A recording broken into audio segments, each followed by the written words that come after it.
قليلا ما تشكرون قل هو الذي ذرأكم في الأرض وإليه تحشرون ويقولون متى هذا الوعد إن كنتم صادقين قل إنما العلم عند الله وإنما أنا نذير مبين فلما رأوه زلفة سيئت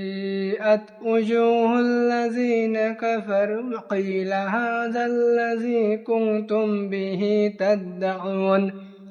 قل أرأيتم إن أهلكني الله ومن معي أو رحمنا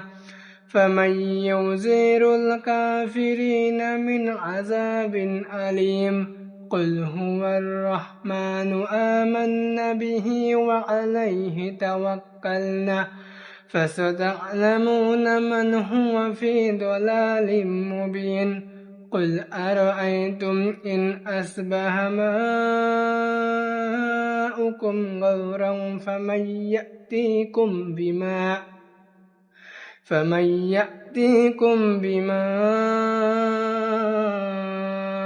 معين